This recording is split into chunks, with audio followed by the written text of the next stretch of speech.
Good morning, children.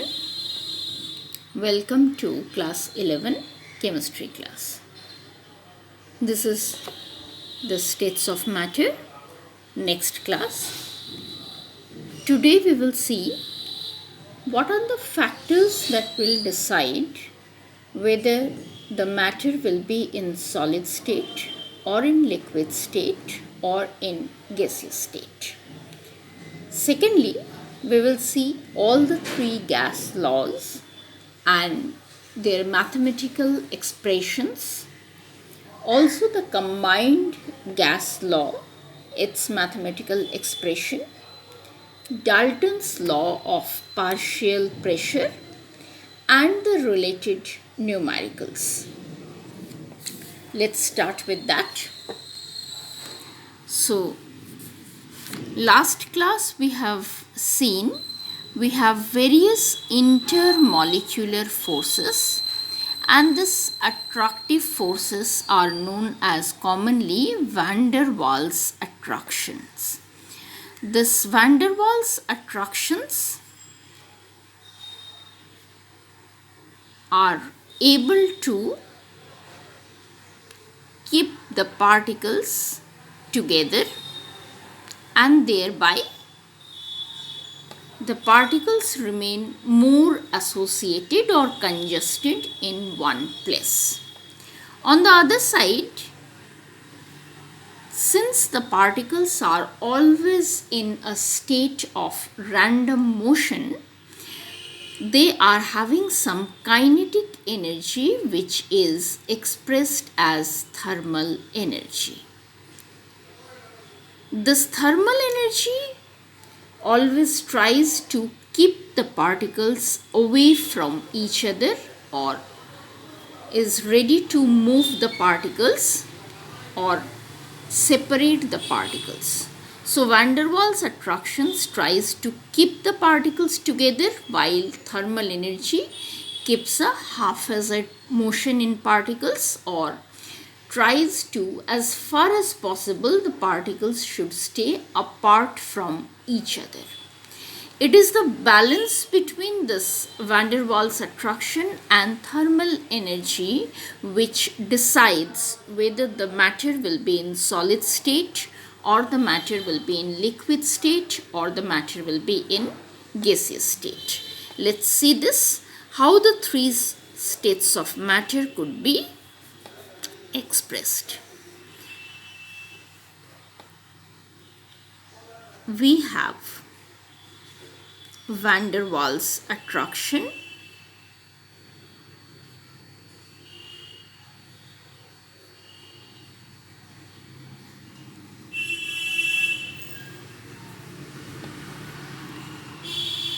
and we have the thermal energy or separation.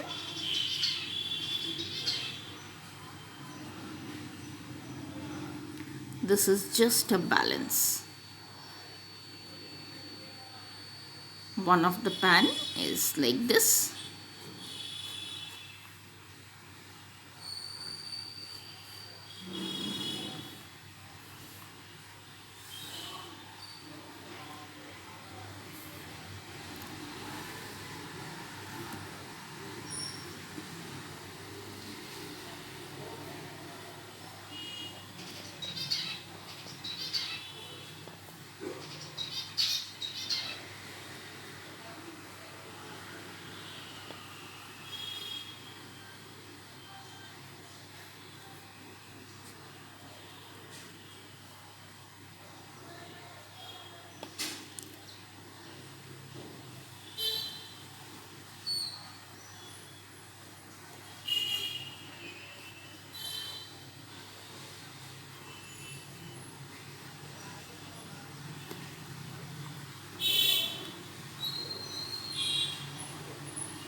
The attraction is always van der Waals attraction and thermal energy.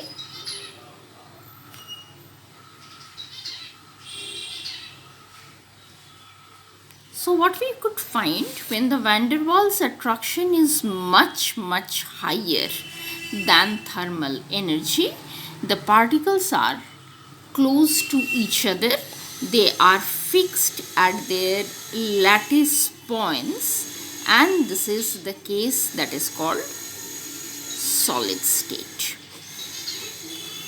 When this attraction is just little higher to the thermal energy, this is the case of liquid state, and that's why liquids can flow. And when the attraction is much less and the thermal energy overpowers the attraction, this is the gaseous state or most random state of matter. In solids, we could see that it has the highest interparticle attraction, therefore it has a definite shape as well as a definite volume. Liquids do have definite volume, but no definite shape. They do acquire the shape of the container only, and thereby the particles also are not restricted to the lattice points, they can flow. Therefore, these two are togetherly called fluids. And gases, they do not have any definite shape or any definite volume. They do occupy the entire volume of the container. There are also certain other features related to gaseous state. The first one is what I said. Gases do not have a definite volume or definite shape. Coming to this, these are highly compressible.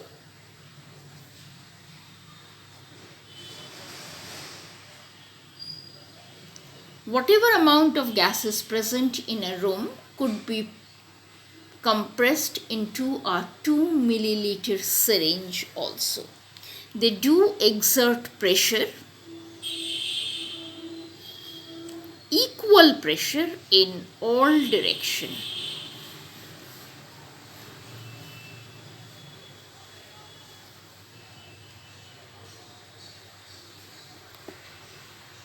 They have the lowest density in comparison to all other states of matter, and they undergo intermixing, even intermixing. This is also known as diffusion. If we keep two gases together, no matter one is lighter, another is denser, ultimately it will form a uniform homogeneous mixture. Therefore, the mixture of two or more gases are always homogeneous in nature, irrespective to the density. Variables or parameters needed to describe the gaseous state.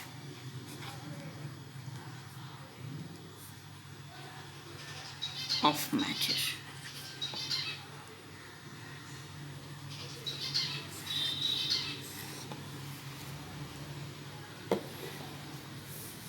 Now in this,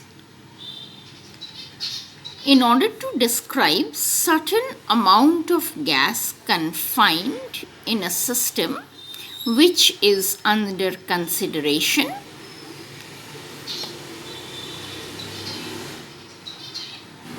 we have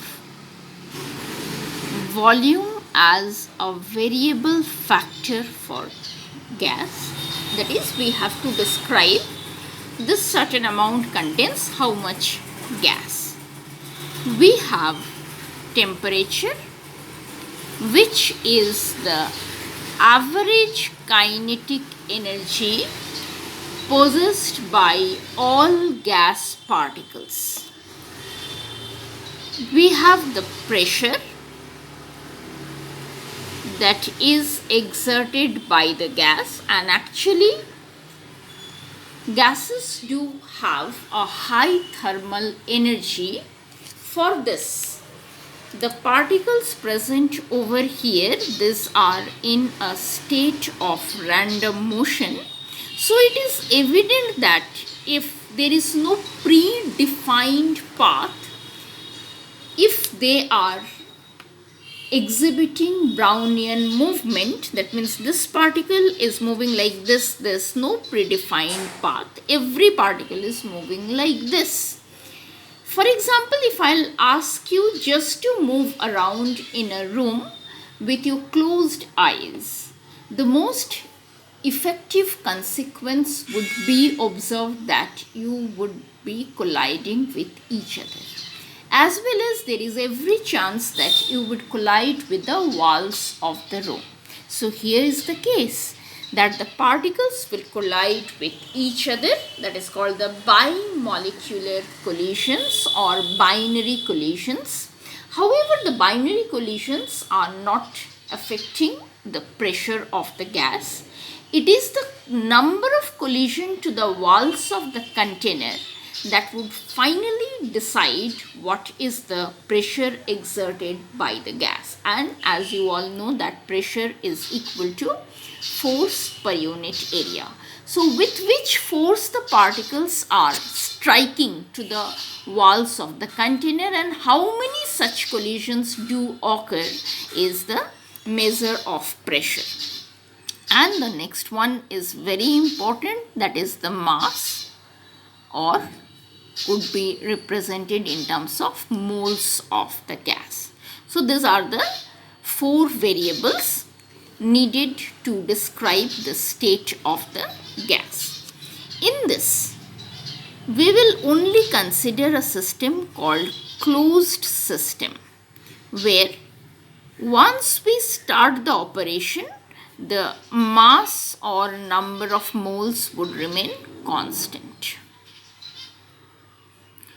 During the entire operation, entire observation or inspection, we are neither supposed to add any amount, neither we were allowed to take some amount from it. So mass or moles are remaining constant. Thereby we left out with 3 variables.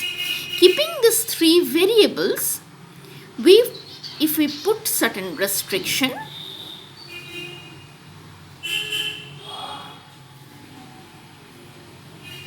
restrictions means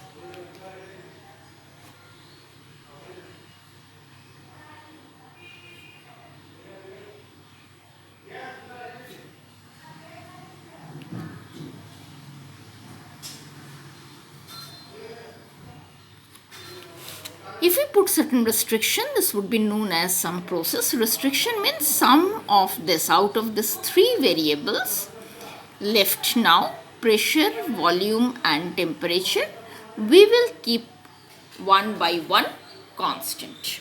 So first, our restriction is we are keeping the temperature constant. While keeping the temperature constant, this process or this operation is known as isothermal process.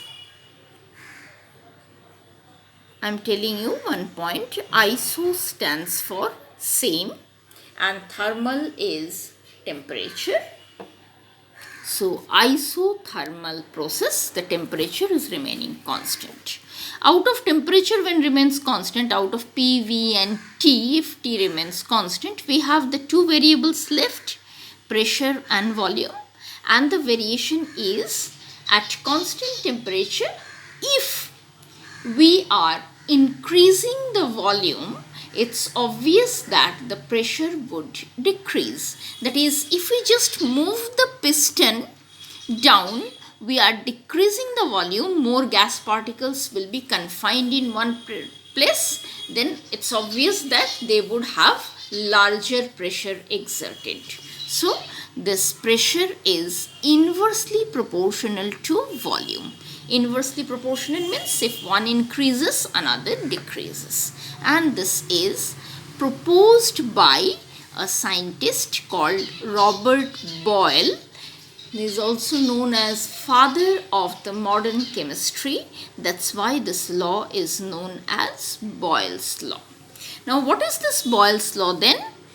At constant temperature and mass of the system, just follow the how I'm making this. At constant temperature and mass of a given gas, the volume occupied by the gas is inversely proportional to the pressure exerted. The second one is pressure constant. This is known as isobaric process. Bar is the unit of pressure, iso is same. We have the variables volume and absolute temperature. Of course, this temperature is measured in Kelvin scale, where all the temperatures are positive. The volume is directly proportional to absolute temperature provided pressure and the mass is remaining constant. This is known as Charles' law. Keeping now the volume constant, which is known as isochoric process, we have pressure and temperature as variable, and pressure is directly proportional to absolute temperature, known as Gay-Lussac's law. This is little other than Gay-Lussac's law of combining volume. So from here we will be able to define all the three laws. At constant mass and volume, the pressure exerted by a gas is directly proportional to absolute temperature. This is Gay-Lussac's law. At constant mass and pressure, the volume occupied by a gas is directly proportional to its absolute temperature. This is Charles' law. So, if we now get the mathematical expression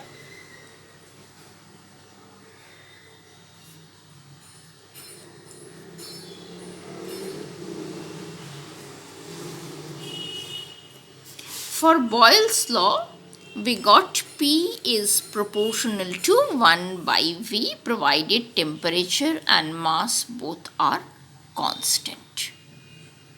This is our which law? Boyle's law. So P is equal to, we know if we have to remove the sign of proportionality, we have to multiply with a constant into 1 by V, or PV is equal to a constant.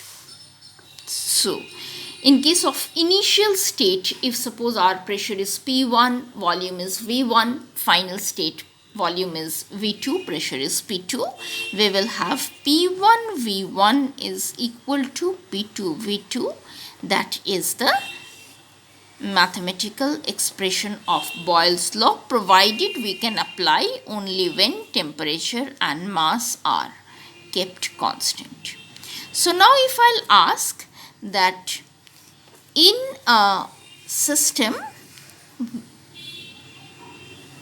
we have taken 5 moles of nitrogen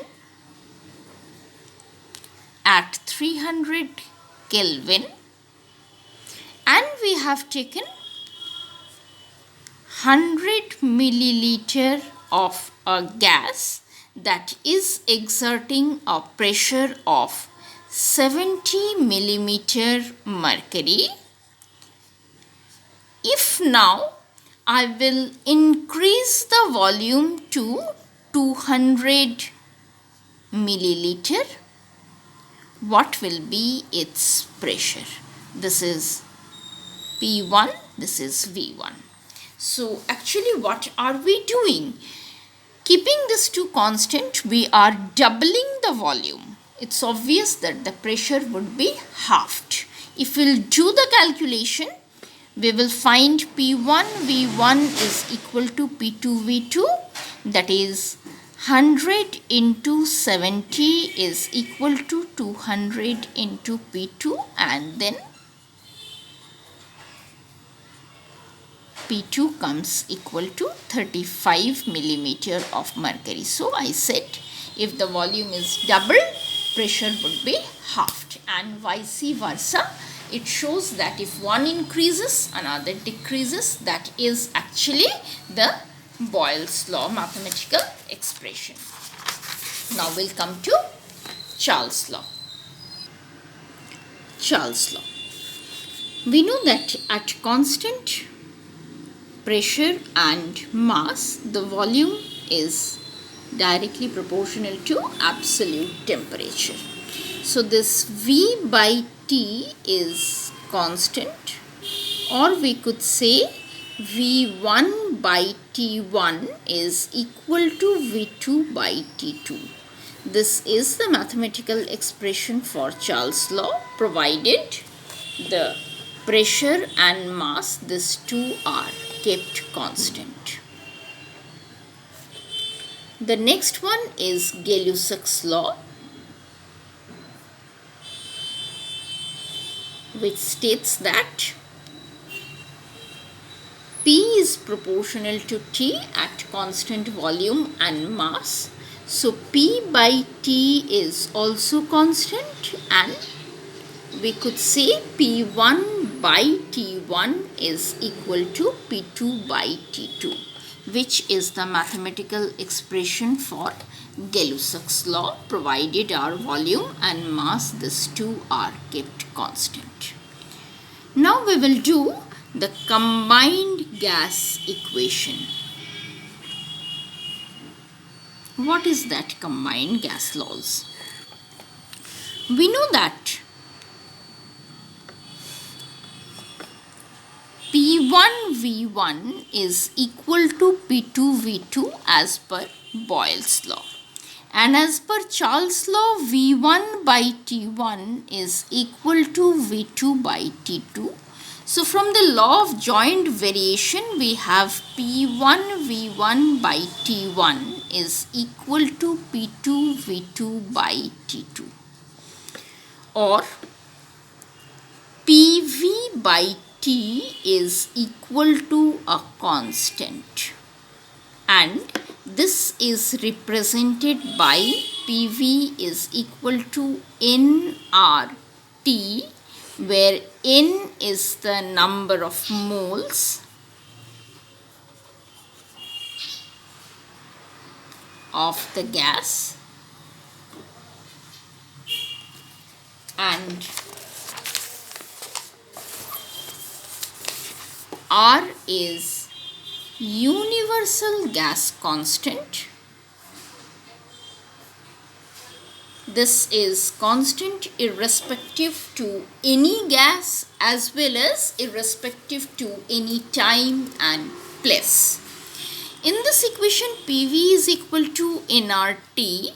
The gas which obeys all these equation for every value of pressure and temperature is known as ideal gas or perfect gas. Therefore, this equation is known as ideal gas equation or perfect gas equation.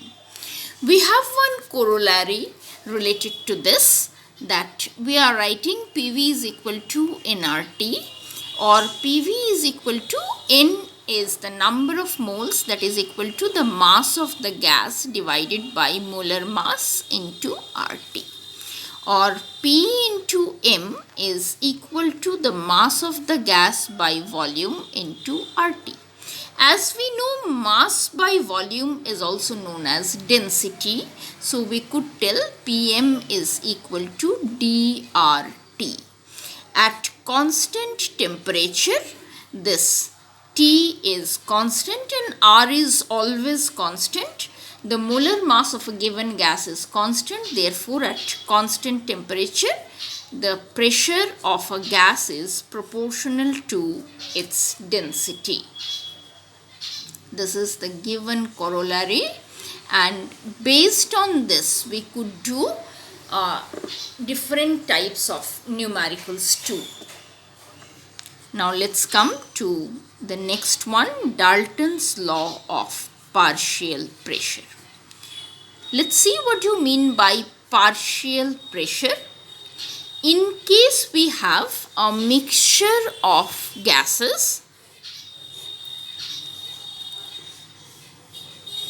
suppose I have taken two gases, 1 and 2, and since it will form always a homogeneous mixture, the gas 1 will exert a pressure P1 and gas 2 will always exert a pressure P2. So whatever pressure is exerted by the first gas is known as partial pressure of gas 1, and so this P2 will be partial pressure of gas 2. Dalton's law of partial pressure states that at constant temperature, actually when we mix the gases, after some time they come in a thermal equilibrium. That means all the gases do attain a constant temperature and they do occupy the entire volume. So the total pressure of the gas is actually the sum of the partial pressures of all its components, or P is equal to summation of Pi. I stands for 1 to n. This is Dalton's law of partial pressure. So along with this video explanations, I'll give a PDF notes for the solved numericals of sum of this related to Charles' law or Boyle's law or Dalton's law of partial pressure.